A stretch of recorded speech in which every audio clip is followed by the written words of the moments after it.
Hello everyone, and welcome to my General Hospital official channel. I hope everyone is having a wonderful day. Before we begin, please hit the subscribe button and give this video a thumbs up.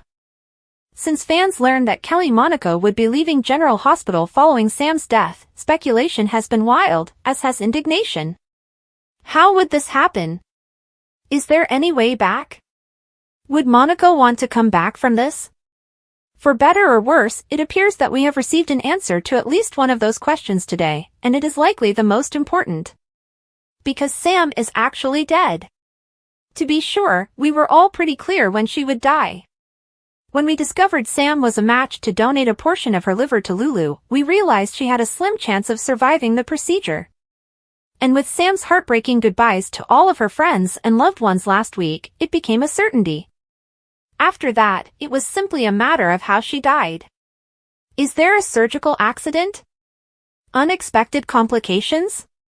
Surprisingly, Sam survived the procedure and awoke without complications. But knowing what was to come only added to the heartbreak. Because she was doing so well following the surgery, Dante proposed to her at her bedside, and she accepted. But later, while Sam was excitedly telling Alexis about her engagement on October 30th, she crashed. It happened so quickly that we still don't know why. Lucas, Liz, and Portia began doing everything they could to resuscitate her. However, paddles and CPR proved ineffective. Nothing was. Despite Lucas' best efforts, the physicians soon recognized there was nothing more they could do. With that, Lucas called her time of death. Sam was gone. It's unclear whether Monaco would want to bring Sam back. She hasn't kept quiet about her dissatisfaction with how Sam has been treated, or her belief that this is all retaliation. None of what she has shared makes sense to her. There is still a lot of confusion, but whatever transpired behind the scenes, it appears like a comeback someday may be difficult. However, in the daily world, nothing is certain. How many times has Jason died and returned? For the time being, however, there is nothing we can do but lay Sam to rest, as even fan indignation and protest did little to stop the train of her murder once it was in motion. We'll keep a watch on Monaco to see where she lands next. We'll be amazed if another Sudzer doesn't snap her up. General Hospital spoilers for Thursday, October 31st state that Harrison Chase will congratulate someone, which may be Dante Falconeri, who is engaged to Sam McCall and looking forward to a great future with her. Unfortunately, Dante no longer has a future with Sam because Lucas Jones just called her time of death in the hospital. Lucas will shortly face the unpleasant responsibility of relaying the news to Alexis Davis, who will undoubtedly react negatively.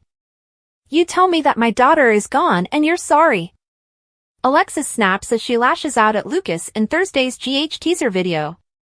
There was speculation of an embolism, but Lucas won't have any definitive answers for Alexis at this time.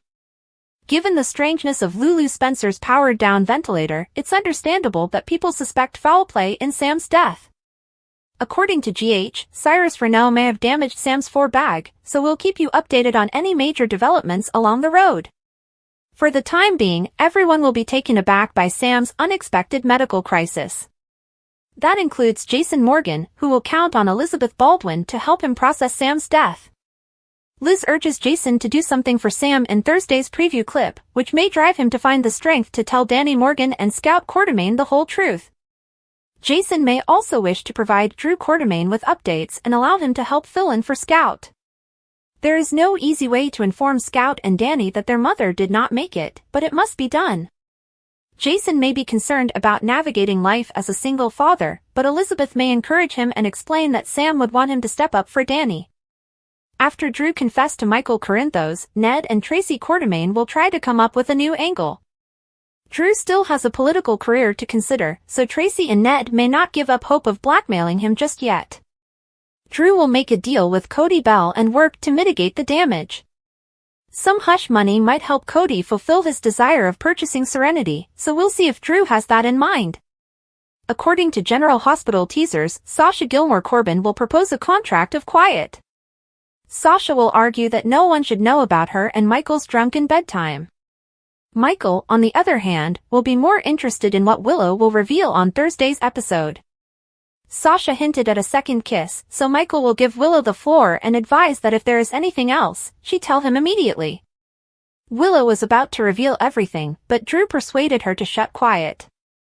That might imply Willow will act as if the kiss only happened once, making Michael further angrier over her falsehoods. Our GH predictions suggest that Michael and Willow's marriage is in serious trouble, so stay tuned. It was a quiet autumn morning in Port Charles, but the city seemed to be holding its breath, waiting for the inevitable.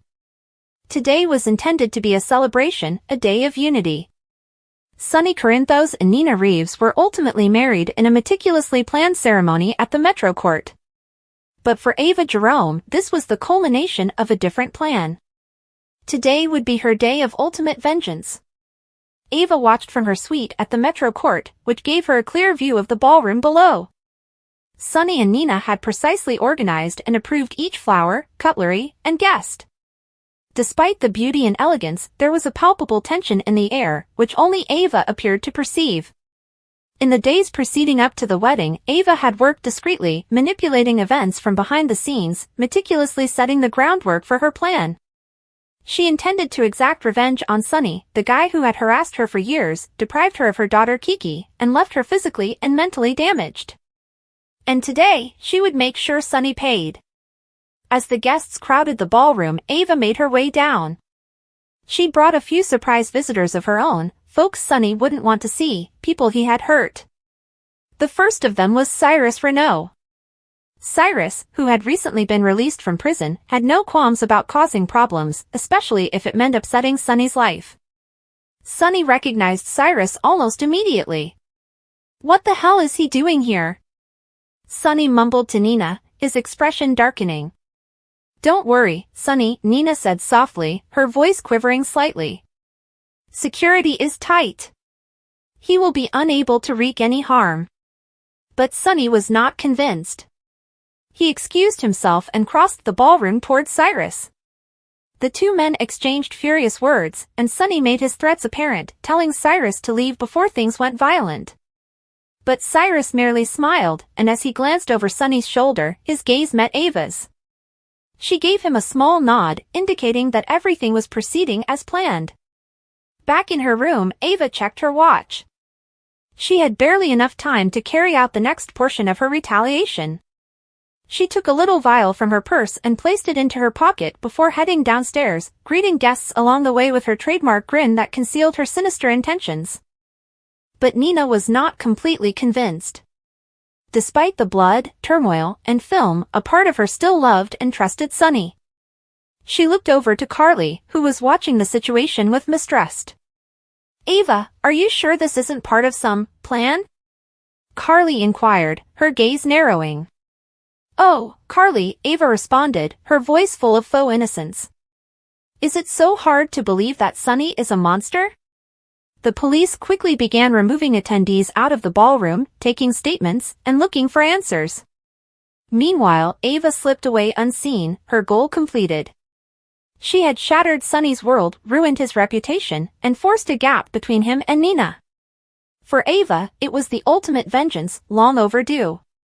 As the dust settled and the turmoil subsided, Sonny stood alone outside the Metro Court, watching the cops lead his guests into patrol vehicles for questioning.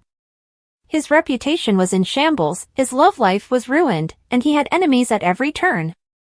But as he saw Ava vanish into the night, he knew one thing for sure, this wasn't finished. Definitely not. The next time they met, Sonny would exact his retribution. But for the time being, Ava had triumphed, and she would cherish every moment of Sonny's defeat. General Hospital spoilers for the week of November 4th to 8th hint that Sam McCall's death will result in some devastating consequences. As word of Sam's tragic destiny spreads, we'll see a lot of frightened Port Charles people. Of course, questions will arise regarding how Sam's hospital stay went so dreadfully wrong. It may appear to be an unanticipated complication at first, but an inquiry could eventually reveal foul activity. According to GH, Cyrus Renaud may be to fault for Sam's death after putting Digitalis in her 4-bag. Cyrus, on the other hand, is a rather slick guy, so he might get away with it at least for the time being. Regardless, Danny Morgan and Scout Quartermaine will be distraught after losing their mother, so Jason Morgan and Drew Quartermaine will have to comfort them as best they can. Drew and Jason will also experience grief because they both cared profoundly for Sam. Naturally, Dante Falconeri will be an emotional disaster as he attempts to figure out his future without Sam. The same is true for Alexis Davis, Christina Corinthos Davis, and Molly Lansing Davis as they attempt to deal with this family issue. Following Sam's death, Molly and Christina will lash out at each other, which may irritate Alexis even more. If there was ever a time for the remaining Davis sisters to unite, it is now. Unfortunately, Christina and Molly may not understand this right away. Molly and Christina will be unhappy over losing Sam, and they may vent their frustration on each other, especially because their last interaction with her was tense. Rocco Falconeri, Laura Collins, Lucky Spencer, Lucas Jones, and everyone else involved with Lulu Spencer's tale will experience various levels of guilt. Sam's burial preparations will need to be arranged sooner or later, presenting another opportunity for misery. On the plus side, we know Alexa Havens will make her Lulu Spencer recast debut this fall. Lulu will soon wake up and return to her loved ones, but her survival will be bittersweet in the aftermath of Sam's death. Meanwhile, Jens Sidwell should make his way to Port Charles, so Sonny Corinthos may be in trouble if he doesn't get those gems moved quickly. Holly Sutton will undoubtedly suffer retribution for the stolen bling, which may draw Sasha Gilmore Corbin into danger as a result. General Hospital spoilers indicate that Sasha Gilmore Corbin is probably feeling cursed right now.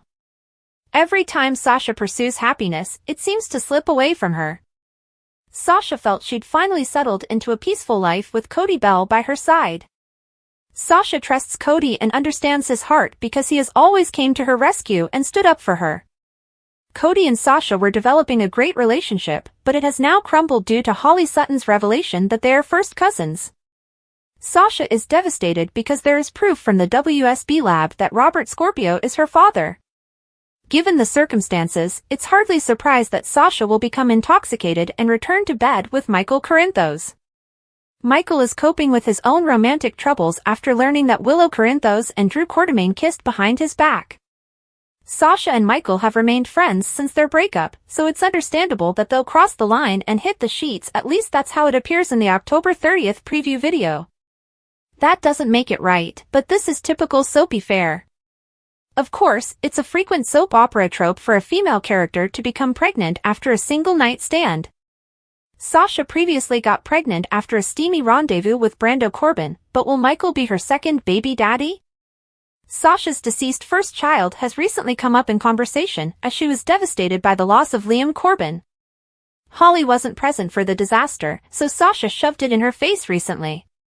Sasha deserves a second chance, but obtaining one with Michael would be extremely complicated. This could be the end of Michael and Sasha's marriage, but the GH writers may still go ahead with the pregnancy. Soap women are notoriously fertile and conceive at the worst possible times, so we'll see how things go for Sasha in the aftermath of her bedroom mishap. Tracy is fending off reporters phoning about Drew's candidacy because she wants to keep the lines free for Lulu-related news. Ned gloats that Drew's campaign is about to fail. Just then, Ned receives the tape from the PI and watches it alongside Tracy.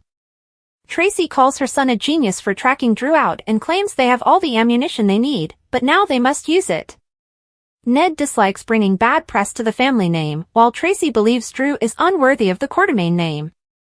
Ned intends to use the video to convince Drew to hand over his ELQ shares. Tracy asks, "Why stop there? Tell Michael everything and we can get rid of Drew for good."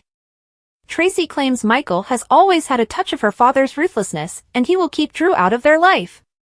On the other hand, Ned believes he can utilize this footage to keep Congressman Drew in check.